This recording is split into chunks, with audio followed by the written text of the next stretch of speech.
Okay, okay, and so this is the last lecture, and before the coursework due, the individual one for coursework one, and which will due next Friday. And so next week there will be no lectures or labs. If you have questions, just email me. I'll try to answer. And in this last lecture, we're going to keep building the pet shop we built early on, and this time, and we're looking a little bit more in terms of the conditions and the loops.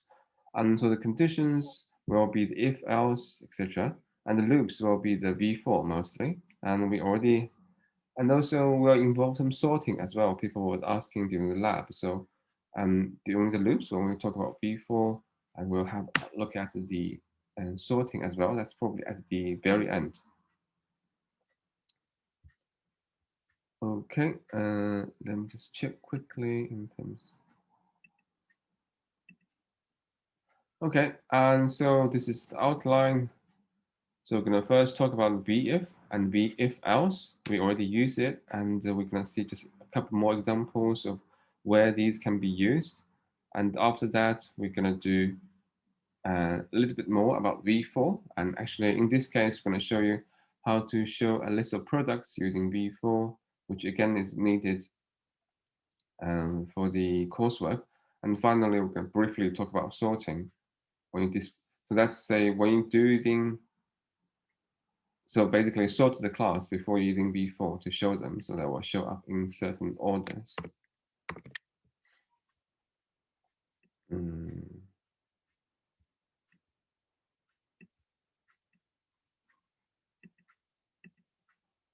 Okay, and so this is what we did last time. So we created the checkout button, toggles, and a property called show product. And if I switch to that page, it's this one here.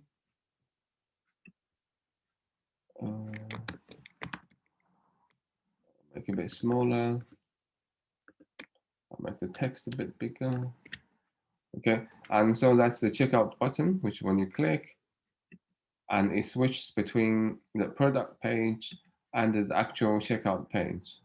And this is controlled by a property called the show product. And then depends on the value, we say when show product is true, and we show checkout, sorry, the product page, and otherwise, which is v else, we're going to show the checkout page. So if show product is true and the product page is displayed, and if show product is false, we're going to do the checkout page. Okay, and so, and by clicking the button, the users can easily switch between these pages. And so this is again similar what you need to do in coursework one. You need to be able to switch between the lessons list and the checkout page, the shopping basket. And this is the recommended way to do that. So if you remember, we're just going to briefly look at the code. So obviously we need to define and show product as a property in the data part of the view instance. And then this is the button. It says when user click the button, it will do show checkout, and which is this function here. And what it does is says this dot show product will be equal to this dot show product, which is itself, and then depends on whether the value, the current value of show product, and if it's true, it will become false, which is the first value, and if currently it's false, it will become true, which is the second value. So essentially, and this function will switch or swap the values of show product. If it's true, it becomes false. If it's false, it's become true. And so we talked about this comma and then semicolon, the tertiary choice, and it's just a shorthand to write. And if this dot product equal to true, and then this dot product equal to false, else this dot product equal to true. Okay, so if you're not comfortable with this, and you can still using just the standard if else, that also works. But I would recommend you to give this a try. And you would, once you get used to it, it saves you a bit of typing and actually relatively easier to read as well. Okay, and then here in the code, and depends on the value of show product. So it says if show product, and this will be the code which actually show the product page, and which is what it should be this one here. So which will be this and cat food product. So including the pictures, the text, and the button.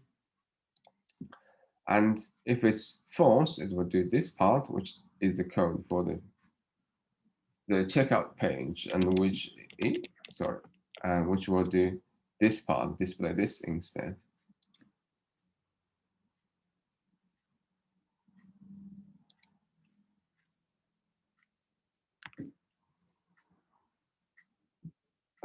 Okay, so we also did this part as well in terms of let me see, maybe this is the new part we haven't done yet. Okay, and so as you can see previously, and when we clicking the add to cart button, the number here in terms of in the cart, the number will increase, but how many left in terms of available stock does not change. So if we keep clicking this, and you can see this one now is 3 because I clicked 3 times, but here the available stock is still 5. So the logic is say the user cannot add more than what is available. So it cannot add more than 5 into the checkout. And sometimes it's actually useful to show that here. The user can see how many actually available. But in this example, we're going to try to do that. And in this case, we're going to using if. And the first thing we do is actually we're going to yes, so what we're trying to do is let the user know how many are still available or how many are left. And we don't display every time user add one item to the cart. We display a message only when the inventory is almost running out. So maybe close to 0, like maybe say less than 3 left. And we're starting to just tell the user there's not many left. Okay, and then to do this, first, we just want to add a few more to our inventory. So we can increase the inventory stock level from 5 to 10. So 5 was the default level. Now we can add a little bit more and make it 10. So just say available inventory, it was 5. Now I'm going to just increase that to 10. So I'm going to change that now in my code. Now I can go here. Yep. So let me just make sure I get it correct. So this is the page where we stopped the last week. And if I display using the live server, and you can see currently the stock level is still 5. Maybe I put it on this side. Okay. And then now I'm going to just make the stock level a little bit more, which is very straightforward. So I'm just going to find the stock level in my code, which will be here. So the available inventory currently is 5. I make that into 10. So that's save. Okay, and you can see now it says available stock is 10. Okay. Okay, now we'll say when inventory level is less than 5, and we'll display a message showing how many is left. So it will look something like this. You have a little bit extra message next to display next to the add to cart button, but only start to showing when it's less than 5. So when it's 10, it's fine, and until it's get 5 and become a 4, it will start to show the message. Yeah. So in this example, you can see we have 7 added to the cart, then it will display only straight left. Okay, and so this will be done and using a span. So if you remember, span, it just allows you to show a short piece of content and can be anything, but that's inline, which is like the inline version of div. And so the div is, it always has start a new line, but for span it doesn't. So we put this right after the button. So that's where it'll be displayed next to the button instead of starting a new line. Okay, and then here, so we're going to using VF. So only when this condition is true, and this will be displayed. And otherwise, it will not be displayed.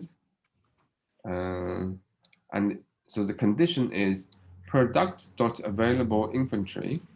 So if you remember in the code, say that's this value, this is the product dot available inventory. So that's the value we need.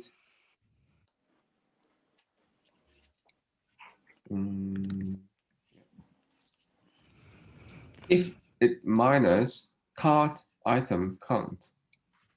So if you remember, Where are you going? Match? okay. So the cart item count, if you remember, that's one of the computed properties, and it says cart item count. And all it does is just return this dot cart dot length. So this dot cart is an array we defined early on here. So whenever a user adds something to the shopping cart, and it's got add to here. So its length tells you how many items already in the cart. So that's this cart item count. Okay, so what this says is if the available inventory, which is 10 minus cart item count, which is how many user has been added and to the shopping cart, and the difference if it's less than 5. So basically the difference is how many is still left, because currently we only have one product. But for example, if you imagine we have two products, we have to say, instead of just cart item count, you have to say, for that particular product, how many has been added in the cart. Okay, and so here we only has one product, so just using the total number of items in the cart will be fine. And it says less than 5. When this is true, you would display a message, say only this many items are left. So it's still the same. So it says available inventory minus how many has been added to the cart. Okay. Let's see in terms of actual. Yeah. And so here, for the VF, the difference is previously we used just a value. For example, we say VF equal to show product. And then we change the values or set the values of that property in the view instance. Here, and we used an expression instead of just a property. And it's possible, for example, you can define a new property, says remaining inventory, as a computed property and say create that in the view, and then just use that here. That's also possible.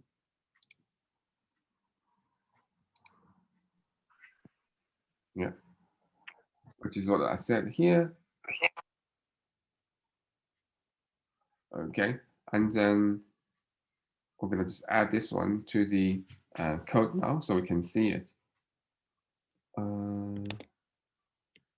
So let me change to my code, slightly bigger. So first we're going to add this span element. So it just displays a message after the button. And so it has to be in the, okay, let me first collapse this part so it's a bit easier. Okay, so we have two buttons here, and this one is the add to cart button, where you can still add. And this is the version where you have disabled button. That's meant there's no more stock left. That's what happens. So the span will happen here. After the button, when the user can still add it, we're going to do span only, let's say only X left. Okay, and so I'm going to just only add the span text first, and just to see how it works. And if now save and switch to my other page, you can see now, okay, there's some of the text left. Okay, that's fine. That's what I needed. Now I'm going to replace the X with the actual number. So that will be product.available infantry and then minus cart item count. Okay. Then I save again. You can see it says now it's displayed. It says only 10 left. When I'm starting to add them to the shopping basket, I click 4 times. You can see there's 4 here, and it shows you only 6 left now, and you keep adding, etc. So when it's 0, it should not display anything anymore, but it says only 0 left. That's something we'll fix later. But before we do that, we want to say we only display this message when it's less than 5 items or left in the inventory. So this is where we're adding in the vif into the span element. I'm going to reformat the code slightly bit so it's easier to see. Now this here we need vif, and instead of just a property or computed property, we're going to do available infantry minus cart item account, and when it's less than 5. Ooh. Oh yes, sorry, that's correct. Let's get slightly confused.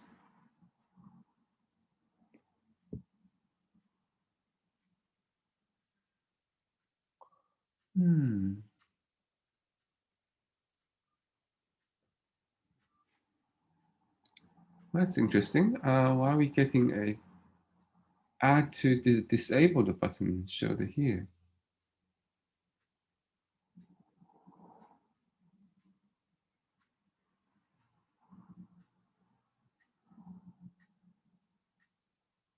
Ah,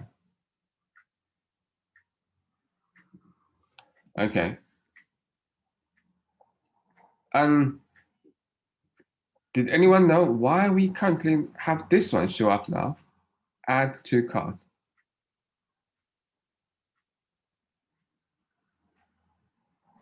So No? it looks like there's two button tags on line 32 and line 36. That's right. So previously we don't have this part, which is the vspan. I can comment it out. And we have these two buttons that's because we want to, when we keep adding the items, when it becomes 0, now we have 10 in the checkout, we disable this button. So the way we did it is to say, when there's more, you can add to cart and it will display this button. And otherwise, you will display this button, which is a disabled button. That's why we have 2, but we only display one at a time.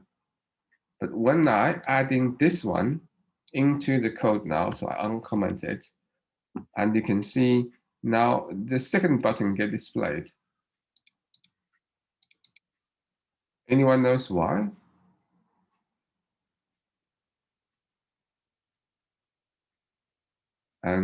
Okay, and so the reason is that, and previously, so this velse follows immediately after this. So it is like these are the two RD pair. So this value will depend on this vif value. So when this is true, this will not be happen. And when this is false, this will happen. Okay. And when we add this one here, so now the pair is this VLs is no longer paired with this VF. It's now paired with this VF. So long as this one is false, and this will be true. So that's why, and currently, and this condition is false, and because the inventory left is larger than 5, that's 10. So this one then get displayed. And actually, if I keep adding, when this becomes true, this will disappear, the disabled button. So I can add a bit more. Now you can see add 4 into it, 5, now add 6. You can see only 4 left, and this button disappeared. Yeah. So how can we fix this? I mean, obviously this is not what we want. Any suggestions? How might we be able to fix this so we don't have a disable the button show at the same time as this one? Only shows. If else? Sorry. If else? If else. Yeah. Add to which line of code or which element? I would say 36. Button Line disable. 36. You mean here? So we do Yeah. the if else. Yes.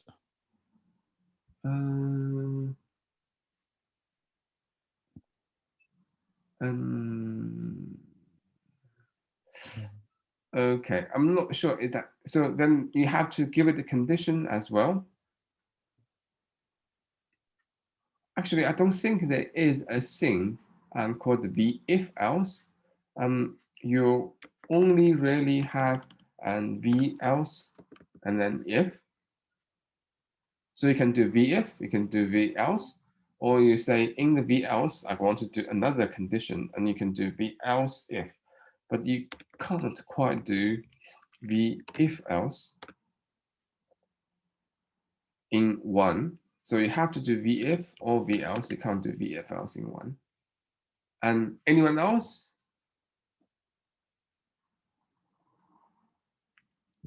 Okay, and so one thing we can do is just move the span after the second button. Okay, so just like this. See if this works. Okay, so now this span is after this disabled button, and then this VLs is again paired with this VF, no longer paired with this VF, because this is the one just before it, or the closest one to it just before. And if we save this now, and you can see the button is no longer there, because so long as this button is displayed, the second button will not display, and we can keep adding. Okay, and it will still work. So this span will still display as you add, etc. So this is probably this is closer to or the way we want it to behave. Yeah. Okay, and so we get this part working now.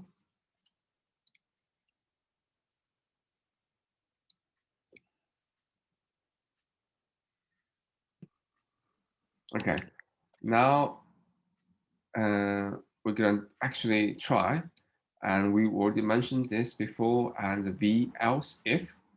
So that means in the v else you want to have further conditions, okay? But we don't really have something like a v if else. So currently, when the inventory reached 0, the message would display only 0 left. And obviously this does not make sense. And because at that time, you really just want to hide the text message entirely. You don't want to display anything at all, and just disable the add to cart button should be enough. So you can see in the here. So currently it says only 3 left. If I keep adding a bit more, now it says only 0 left, which doesn't make much sense. We don't need to display anything when it's actually 0. So this will be something, this will be what we will try to do. So I will try to hide the message when, okay. So instead of just displaying how many left, we'll add a new message, which encourages the user to buy now. So instead of adding more, ask the user to go to the checkout page. Okay, so this is then when we're going to using be else if. So what it means is, if we go back to the code. So when basically for this condition, when it's not true, no, okay. Let's have a look at the code in the slides first.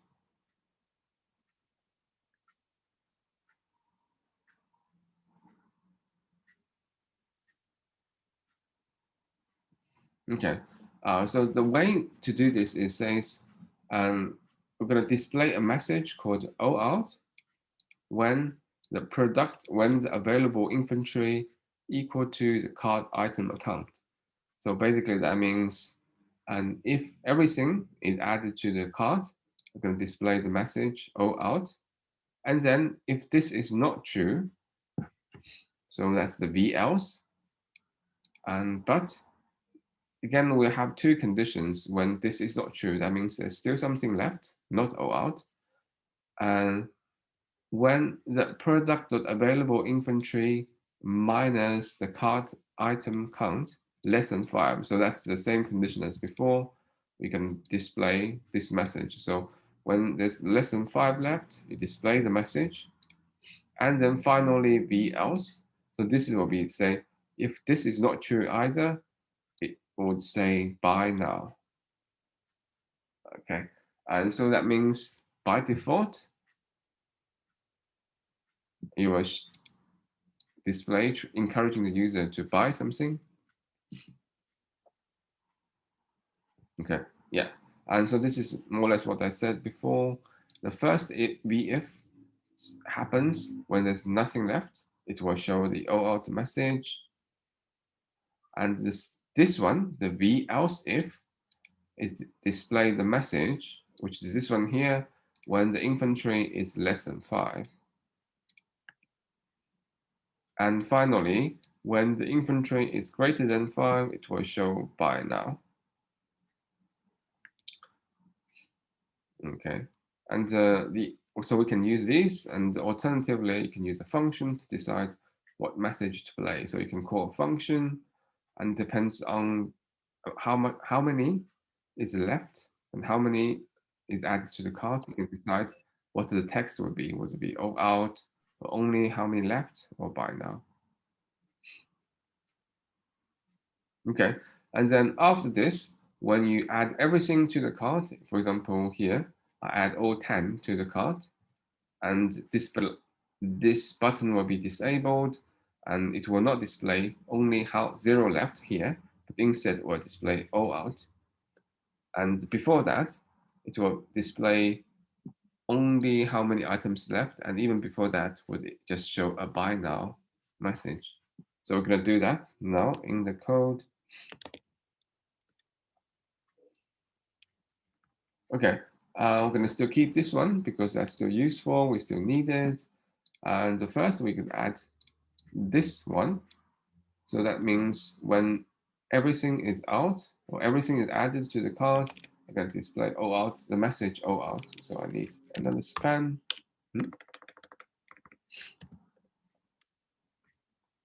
I'm going to display the message called out. Okay. And so I save that now. And if I go look at my page, okay, you can see out is already displayed. That's okay because we haven't added any conditions to that yet. So now we can add the condition, and the first one is if the product dot available inventory equal to, anyone knows what the difference between triple equal sign and double equal sign. Anyone knows the difference? Okay, so first, so single equal sign means give the value, so it will not return the true or false. It will give whatever you type on this side, but give that value to what is on the left. Anyone knows what's the difference between triple and double equal sign? So is double equal to means they both are the same, Yeah. and triple equal to means I'm not getting the triple equal to. Sorry, sir. Okay, that's Is right. it equal value, equal type? That's right. And so JavaScript is kind of what do they call that? And it's how do I say? When they compare the both sides, and in terms here, let me put back in actually what we need to do. So when JavaScript compare these two variables and whether they are equal or not, when you use say a double equal, it does not check the types of the variable. So long as they are the same, this will be true. So for example, on this side, it can be a number, which is 0. And on this side, it can be a Boolean, which is false. And to JavaScript, that's the same. Because in JavaScript, and 0 represents false, and 1 represents anything bigger than 0, it represents true. So those are the same. But these two are actually not the same type. So when you have triple equal sign, so it will check not only the value, but also the type. So if one side is number and the other side is Boolean value, and then it will say it's false, even say this is 0 and that's false. Okay, so usually to be safe, you always use triple equal sign, which is what we do here, is to make sure they actually equal, not by accident it becomes true. So, sir, the double equal brackets. So, if you compare a string to a numerical value, it can result in true. But if you use a triple one, it will always result in false. Yes, it's the same. So it will triple. It will also check the type. So make sure it's the same type. Yeah. for our case, we got product available inventory. That's number, and cart is number as well. So instead of using triple equal to, can we use 2 as well? Okay, so that's the thing. So currently the values for product available inventory is a number, right? That's because when you first define here and it gave it a number value, but this does not stop the code to change it from where, because for example, somewhere in your code, you give a new value to product.available inventory and change that to a string, for example. Let's say I run the function which gives a new value to this property and change that value to a string. There is nothing in JavaScript code to stop you to change the type of value of a variable. So it could still change by code. Even initially it is a number.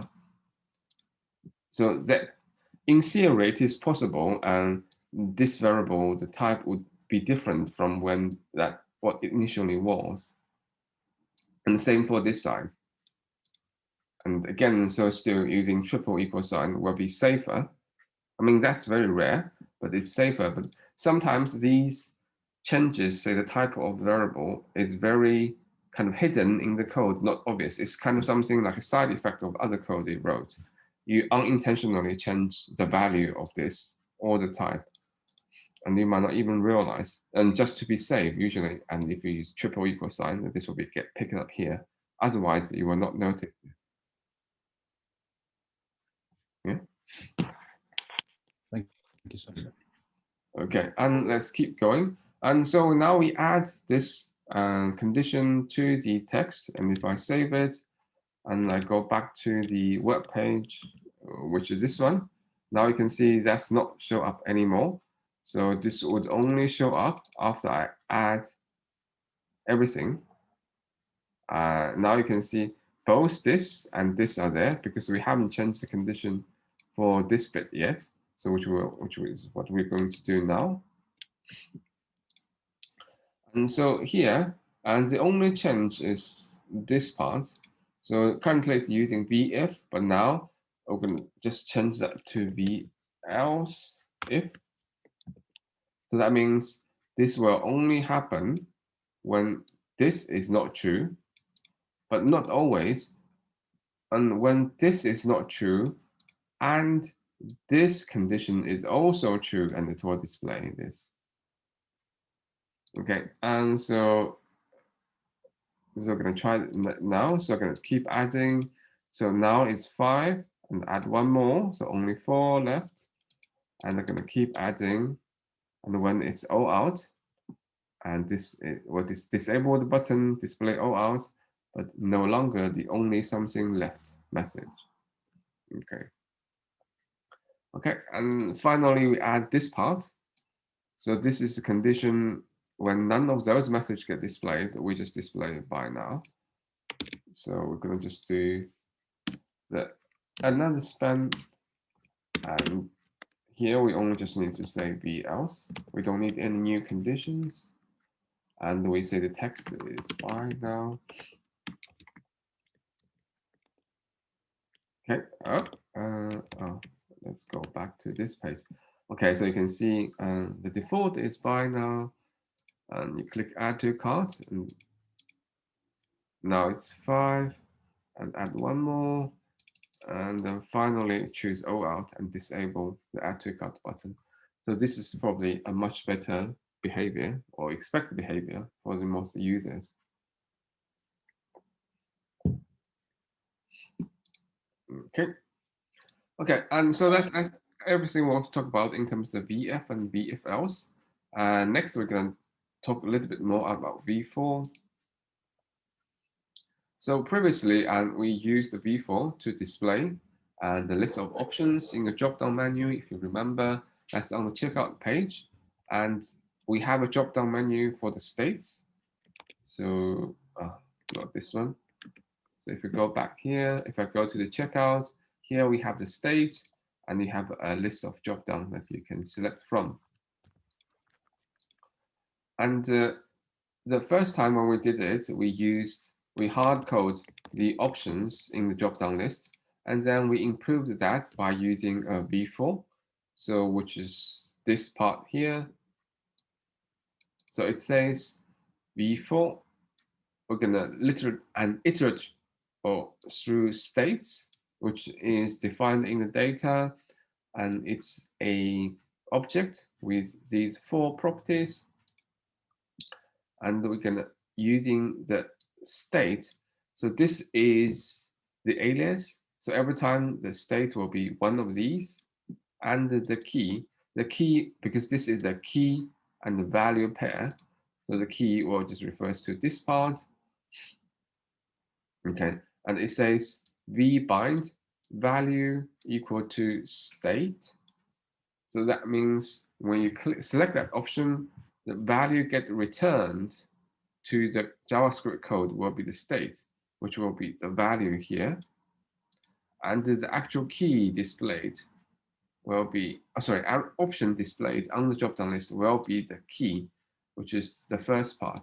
And this is why you see something like this.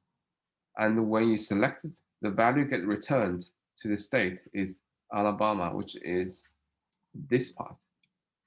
And in the current example, it doesn't look exactly the same. You can see here now, it's just display the state itself, and it is also the same states get returned. And if we look at the code, that's the V4. Where's the V4 drop-down list? Oh, sorry. So that needs to be in this part. So let me on. Yeah. Where is the V4? Ah, it's here. So here I'm using either more simple version or simpler version. Say we're going to do V4. I only going to do state in states. So the states is what we defined, and this state is like the alias for each property. And I'm going to just use the states as option. I didn't define what will be the return the value. So by default, it will just use the same value as you display in the drop-down list. So we could potentially, for example, I can do v bind and see the value equal to key. Let me see if that even works. Let's go back to go to checkout page, the state, Alabama. Okay, it doesn't work. And you can see here the state, the value didn't quite return. So that means you still have to do state and key here if you want to use the key.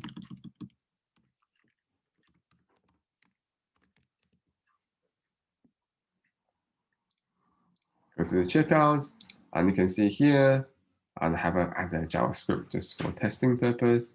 If I choose Alabama, you can see it's actually return the value is the key. That's because that's what we said here. I'm going to binding the return value to the key, which is the key, which is always the key value pair, the first bit before the column. Okay, and so this is what we did before. And today I'm going to use V4 to first add a star rating system to the page, so people can leave a review, and when there's a number of stars, and you can list all the products in array. So this is probably more relevant because that's something you will need to do for your coursework. Okay, so the way we can add in a star, we can use a V4, and all it does, it's going to repeat a certain number of times. So if it's 5 star, we're going to repeat 5 times. And if it's 4 star, we can just do it 4 times. Okay, so we can add a span, something like this. And inside we say v4 n in 5. And then after that will be the things we want to repeat. In this case, we're using a star symbol, which is just a special characters. And in something you can't really type in the keyboard, but you can select as a character. And they're going to just repeat 5 times. So here, we don't say iterate through, say, an array and object. We just do it a fixed number of times, just says n in 5. That's what it does. And then this is going to be repeated how many number of times you set up here. And there's a particular name for it. It's called the v4 range. Okay, and this is how you add 5 star to this one. Okay, we're gonna just try that for now, and this will be something after the text message that we just added. So let's go to the code. Let's go. Yeah, expand this part. Okay, this is by now. And here we're going to be using a span, and each span contains 1 star, but we want to start this from a new line. So I'm going to put all the spans inside 1 paragraph. So this star does not appear here after the by now, which does not make too much sense. So I'm going to do a P first, and then inside we're going to do a span. And for the span, I'm going to use V4, and in this case, we're going to do n in 5. That's just only repeated 5 times, that's all. And then here, I'm going to insert a special character, which is a star. And this is much easier, for example, compared to if you need to insert a picture.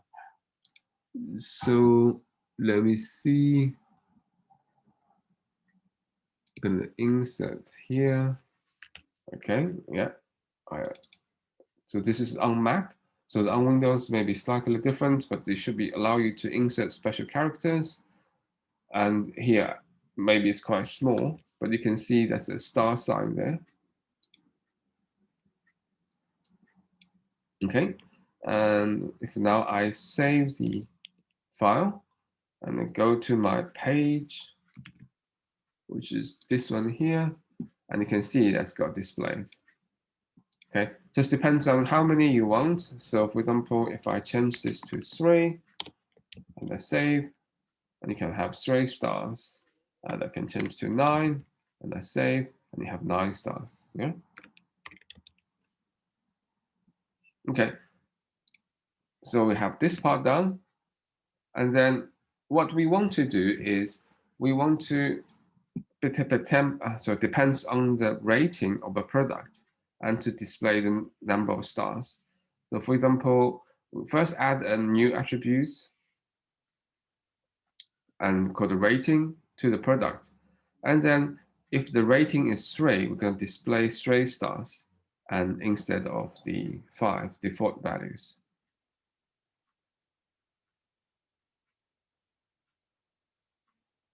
Okay. And so what we really want to achieve, so we want to do something like this. So if the star rating, sorry, the product rating is 3, we can display 3 solid stars with 2 empty ones. Yeah.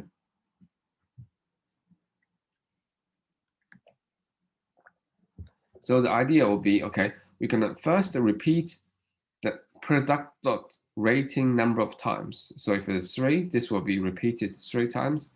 And for these cases, we're going to using the solid star. And then for the remaining, we're going to using empty stars. And we're going to repeat 5 minus product dot rating. So that basically means if the product rating is 5, then nothing will be displayed. And if it's 3, in this case, it will display 5 minus 3, which is twice. That gives you these 2. So this will then just varies, depends on your product rating.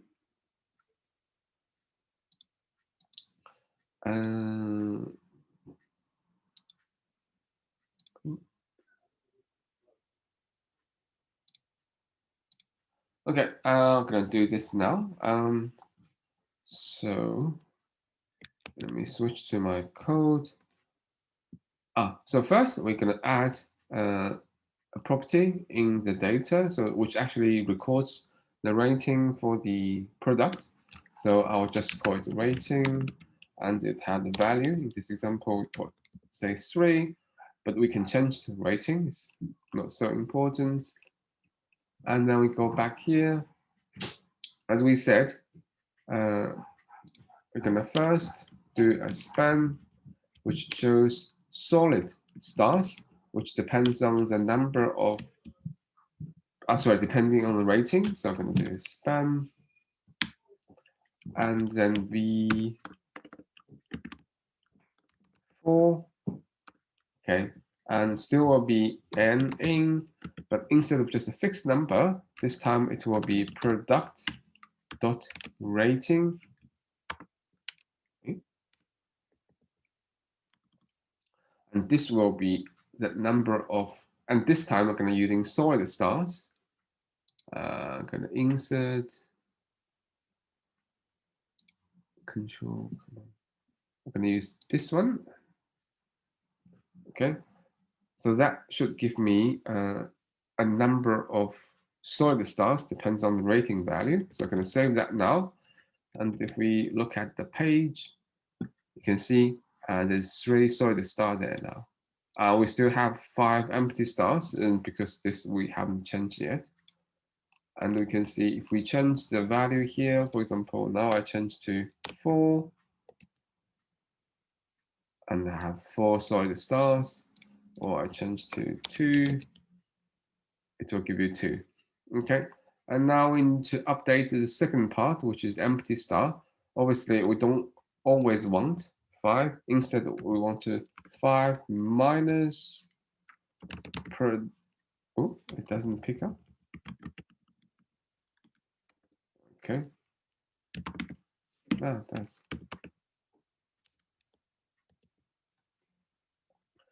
So the number of empty stars will be 5 minus product rating. So you always have 5 stars in total. Now you can see when it's 2, you have and 3 empty stars. And again, if we change this, let's back to 3. And you can see now it's 3 solid stars plus 2 empty ones. Okay.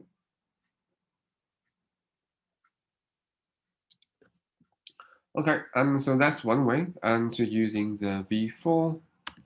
And okay, so in this case, in the previous examples, we use this like a special character of the stars, and but also you can use other way to do this. And for example, and in the textbook, we mentioned the Vue.js in action is actually using CSS class to achieve the effect. So it just say, give the star a different background color, for example, black, and to fill the empty stars. You can do this in the CSS by setting the background color for the character. Okay, and another way you can do this is instead of using symbol, you can also use font awesome, which we discussed before.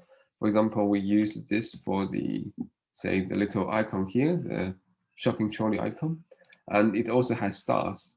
And then you can repeat this number of stars just as before.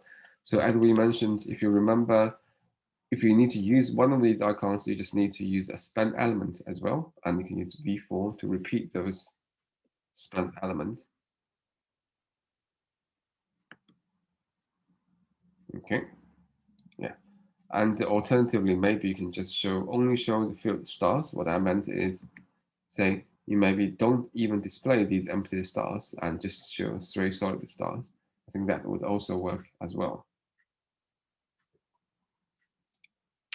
Okay, and so that's the example of using V4 to show the rating. Next, we're going to use V4 to display all the products.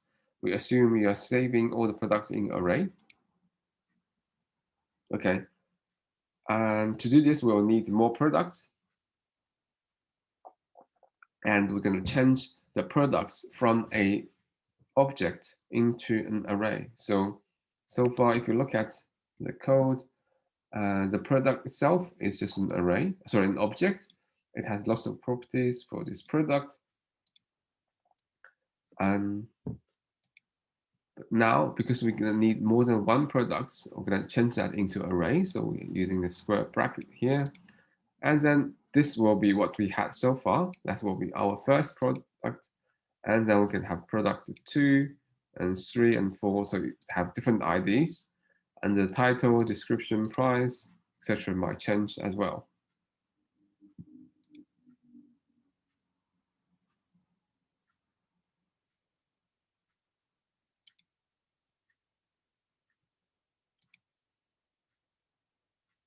Okay, and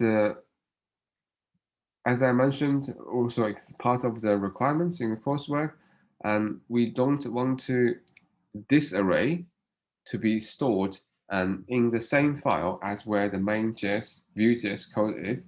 And the reason is currently, and this is already getting quite long, and make the code less maintainable in terms of if you need to find something and make changes, and it's harder to do. So it's a general good practice. When the code gets too long, you need to think about break them into smaller files. And so here, we just say, so we're going to try to put everything in a separate file. In this case, we're going to just call it product.js. Then so the main file, the HTML JavaScript file, does not get too long. Okay. And then we need to load and product.js into our main HTML file. So this is just as load any other JavaScript libraries. So you can just do something similar to this, say source equal to product.js, that's all you need. And this is the same way. For example, currently in our code, we would have something like this. We say the source equal to unpackage unpkg.com/view. This is how we load the Vue JavaScript file.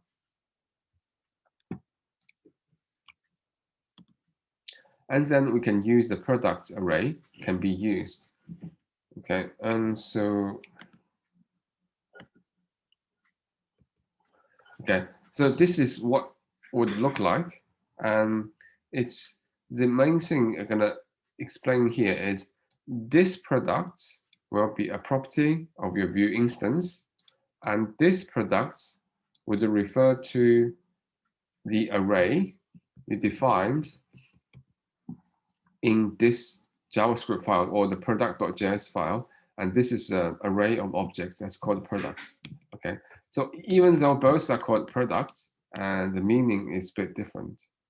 And then once we did this, we can start using products in the v4 actually to show the list of products. Okay, so I'm going to do that now. I'm not going to manually create this array now. That's going to take too long. So I'm going to use the array which I created early on. So you can see here, I have a file called product.js. And if I open the file, you can see on this side, it's an array because it's a square bracket. And then inside, you have a number of objects, in this case 5, and for each items or each object we have a list of information describing that particular product. Yeah, so and then so I need to copy this file and put into my folder.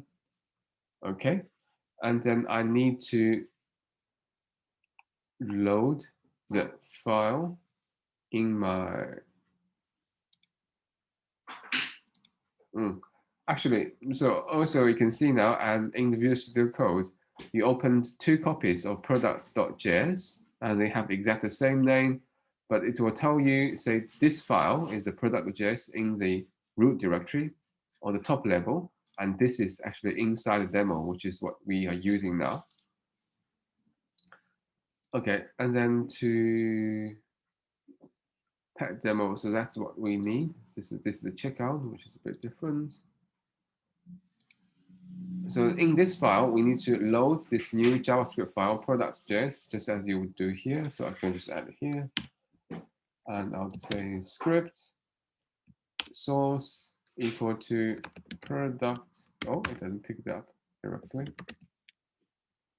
Now it finds it. That's all we need to do. Now you would load this file now, and you can use this as array in anywhere in your code. So this is where we need is inside my product section. So I no longer need the product anymore. Instead, I want to use a products array. So I'm going to comment out this part. That's my old product. And instead, I'm going to define something called product. So the plural form, and its value just would be just products, which is defined in here. So the second product defines, refers to this one, this array, which is defined in this file. And the first one is a property in my data component for the view, something I'm going to be using. And now if we go back to our page, and you're going to see nothing, which is completely expected. Let me restart the live server. Okay, so this is what you are seeing now. And that's because we removed the product and add something called the products. And then all the previous code was based on products. So there will be an error. They can't find it anymore. So if we inspect, let's do it at the bottom. So you can see there's some errors. Okay, it says property or method the product is not defined on the instance, but it's being used, etc., etc. Yeah, and so I'm going to come back, and when we going to fix this, we're going to change everyone which was referenced to product, and now going to be using products. Yeah, and these errors will disappear, and they will be able to see the list of the products. Okay, so this is what how we're gonna using v4. So the currently in the code when you display a product, it's somewhere here. Say you has a figure, you has some text to show the title, a heading H2 for the title, paragraph for the description, price, available inventory, and even the button itself. So essentially, we want to repeat all these things using a v4 and repeat all these for each product. So for each product, we're going to display the pictures, the title, description, and also add the buttons, because we want an add to cart button for each product, so people can add that particular product to the cart. But also this time when we add, we need to add the different ID numbers, so we know the different products is get added. So this is what it would look like, kind of a skeleton or structure of the code. So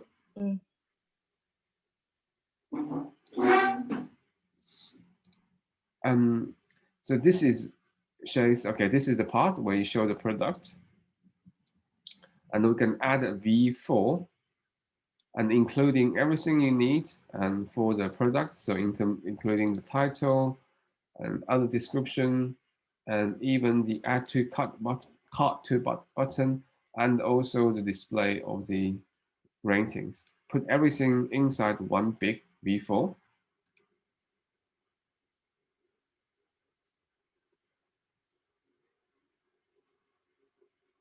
Okay, and so we're gonna just do that now.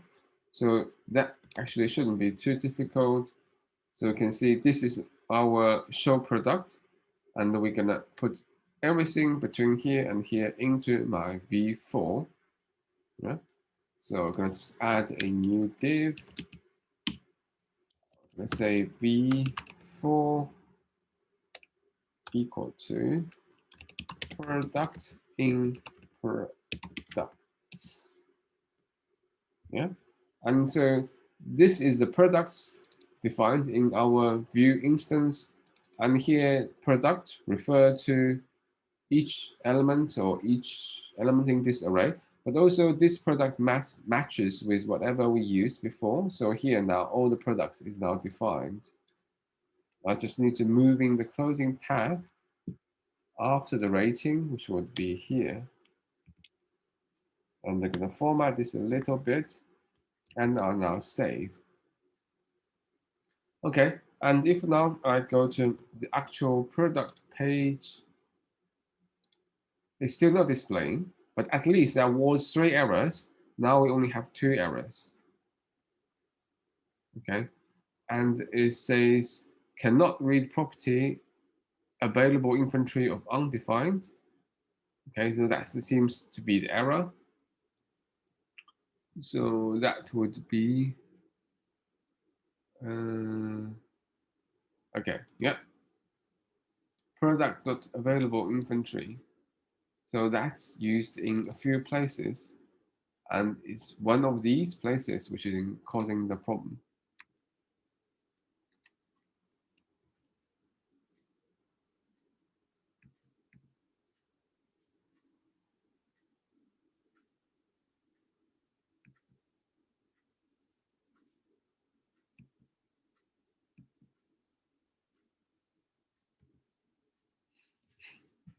Okay, so we need to fix this error. It says available inventory is not available. Let's see. It is there. Okay, and let's see if we can get a bit more details on where it's causing the error.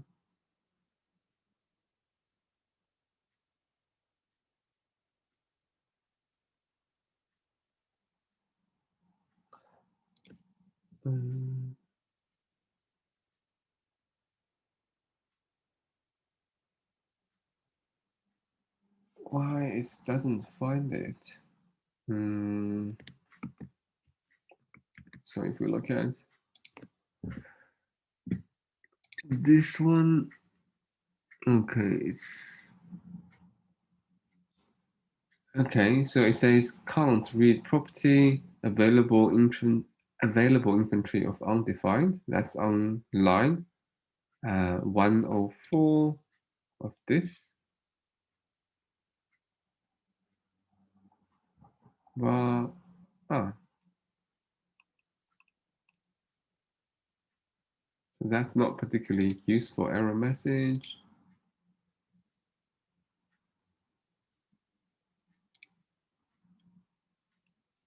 Okay, so again, this is the same.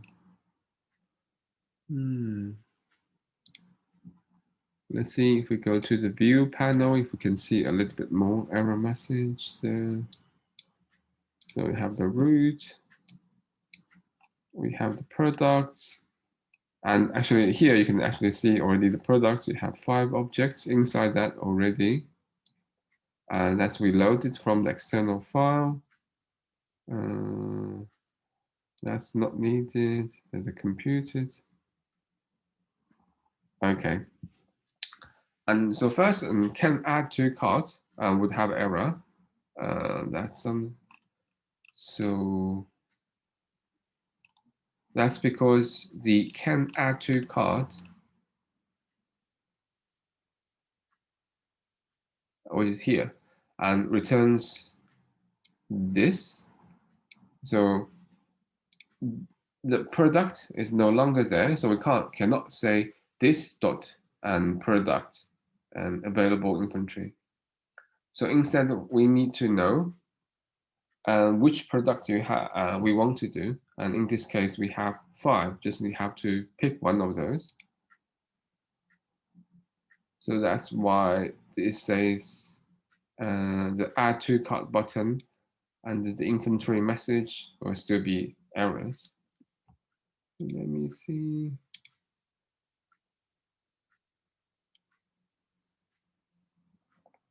Okay, so what we need to do is we need to update the add to cart function so it takes the product input ID as an input.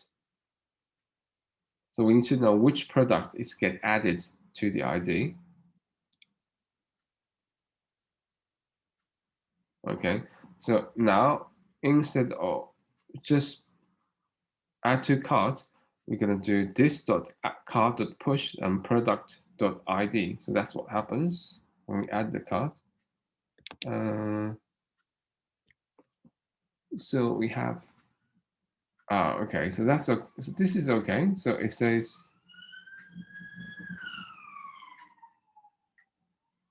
the only difference. So this part is the same as before.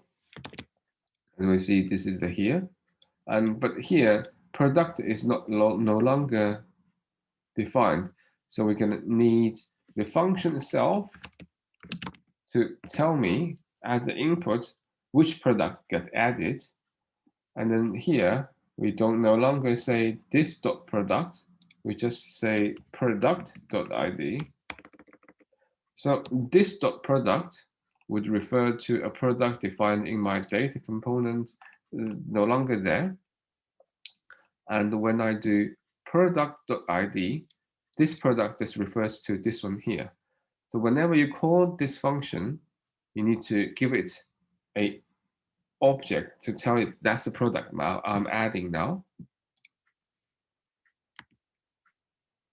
And then say for the button on the HTML page, and you need to, the V on click, when you do that, you say add to product, but you have to pass on the actual product as well, so you can know which product gets to add it. I'm going to do that now. Add to cart. Okay, and so here is what we need. When we do add to cart, we need to pass on the product that's being added. Okay, so this should fix the add to cart button. Let's see, does this give us less error now? Nope, we still have the same 2 errors. But yeah, so that's one of the things we fixed. And so And when it's working, every time you add something to the cart, you can see the ID. So in this case, you can see it add 2 product 1, 1 product 2, and 3 product 3. And then the cart item count, all these things will still be the same. It does not change.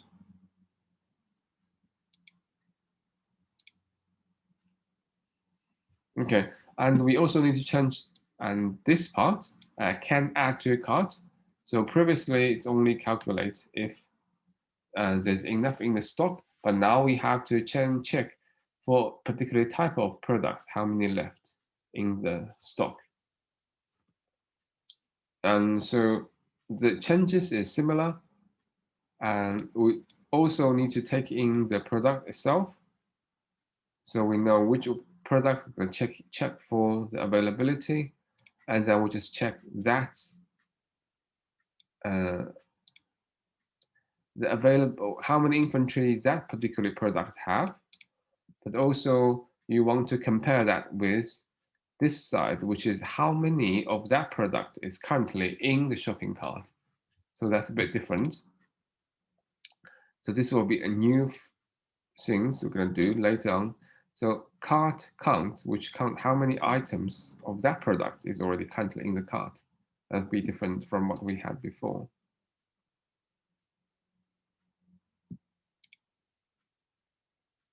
So previously, if we look at the code here, when we calculate the number of items, we just do this. So we say cart item count, which is the computed property. We just return this cart.length. But now we have to compute the number of items for a particular product. So we need something like this. Okay, but as a computed property here, you cannot have a parameter or input argument. So you can't say cart input count and product ID or something like this. You're not allowed to do this. That's just by definition. A property cannot have a input argument. So we have to create a new method called cart count, which can take an input argument or parameter, which will be the product ID. Okay, we're gonna just modify this first and can add to cart. So we can add this as a new method.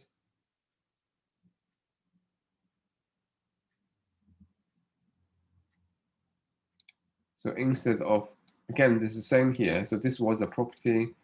Now I'm gonna change that into a method. I'll just say can add to cart. And we're gonna take a product as an input. I'm gonna return product dot available.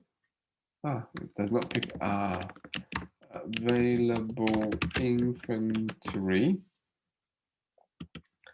is greater. Available inventory greater than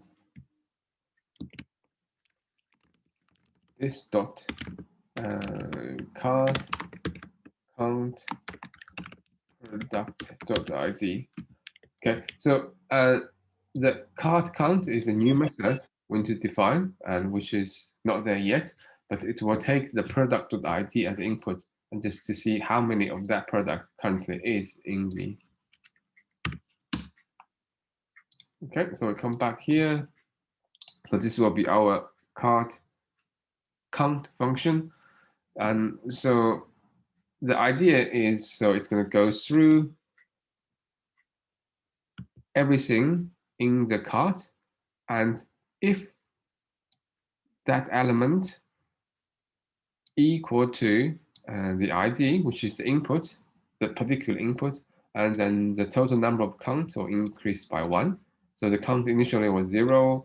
Every time you find an item with the same ID, the count will increase by 1. And this finally you return the total after you repeat, go through everything in your count, in your cart, and you return how many you found. Okay, so that goes to here. So this will be a new function called cart count, and it takes a ID and needs its own little variable, starts with 0, and its own for loop inside. 0.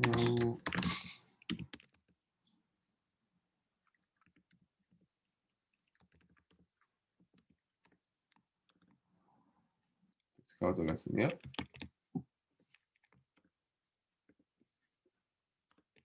Okay, so this is just fairly standard playing a for loop using JavaScript. So I'm going to explain, not going to explain too much. So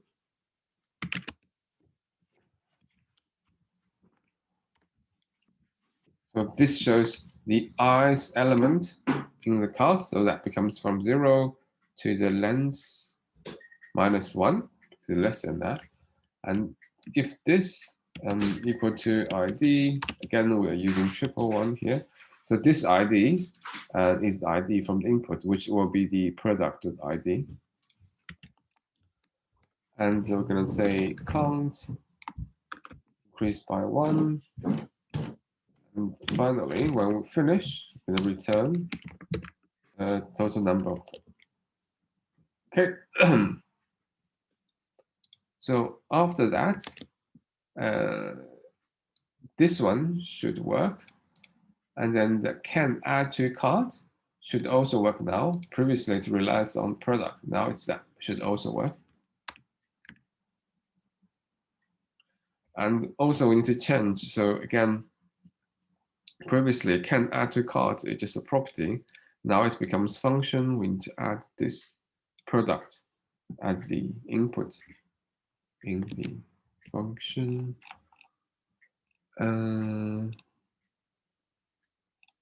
So can add to cart. Let me search for this. Can add to cart. Okay. Yep. So that's So this we need to pass on the product as well. Okay.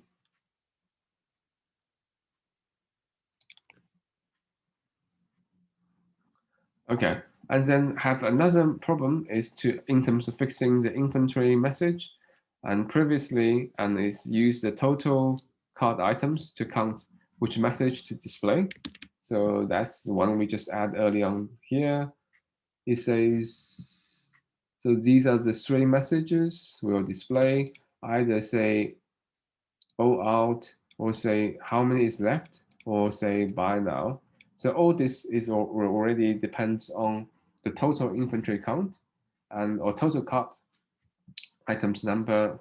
It doesn't really work. Now we have to change that for each individual items.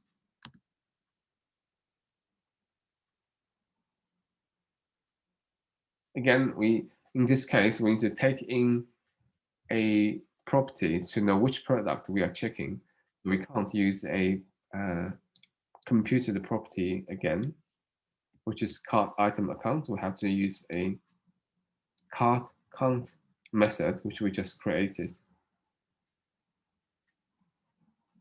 Okay, and so you can see now everywhere we used cart item count, we can replace that with cart count and with product.id.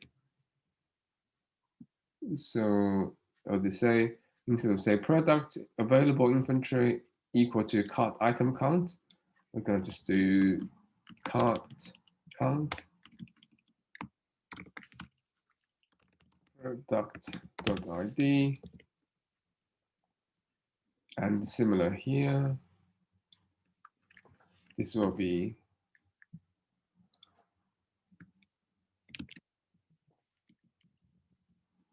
cart count product.id, and we have also one more place to change here. So this will become cart count product.id.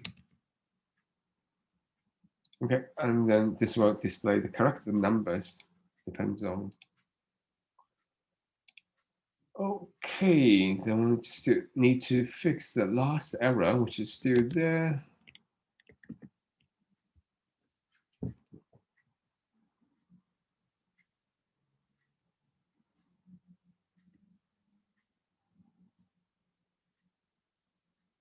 Okay, and it still says there's cart item count not defined. So that's the old computed property. It's still somewhere in the code, which we haven't quite fixed. Cart item count.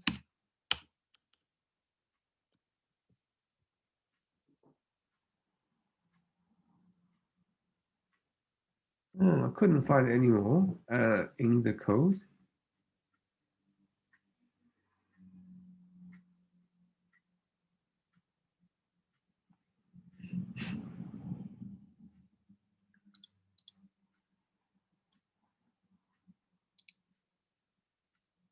One zero four.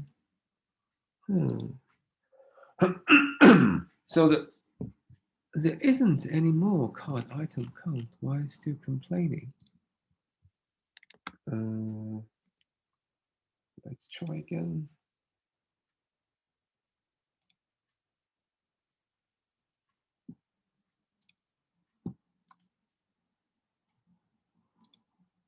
Ah, no. I want to go inspect.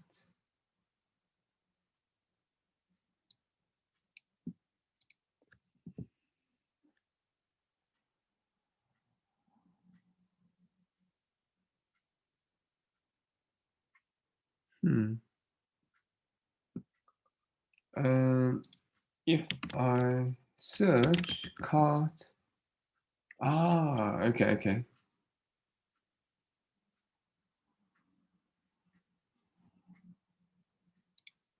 Okay, so that's the last one. We are still using card item account, and so we can't use that anymore. But instead, we can just say card length. So it just shows the length of the array. So that basically is this letter here, which card item account. And now we still have a few errors, and it's just basically it cannot find the pictures, and that's just because the fastest way maybe that's just because the file path for the pictures is not correct in the data. That would be in the product.js. So I think I just need to do up one level and slash. Let's see if it makes any difference. Okay, so that makes the first one work. So that's just all we need to do. Just update the file paths to all of these.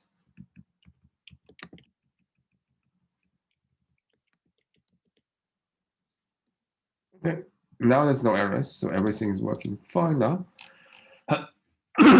So as you can see, this is our new product list with the pictures, information about this particular product, and add to cart button, and then ratings. And now we have the second one, a different picture and product description, and the same add to cart button. And now if we turn on the developer tools and look at the view panel, and when you're starting to add things to your array, so currently the cart is empty. When I add this cart, you can see I add 1001, and add this cart will be 1002, and add this one, I've got 1003, and this total cart will increase because I got 4. But also, when I'm starting to add, the message changes depends on how many this has got left. For example, it has 3 left, and because it only has 7 in total, I already add 3. 1, 2, 3, 4. Sorry, add 4. and only 3 left. And I keep adding. So this is also updated, the message, updated based on the particularly availability or stock level of a particular product. Okay, let's just do very quick.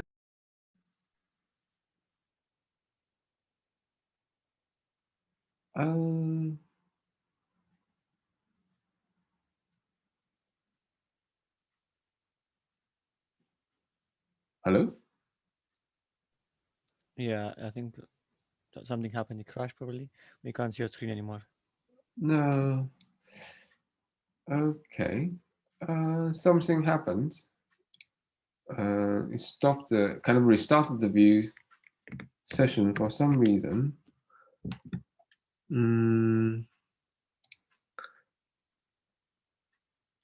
This should be okay.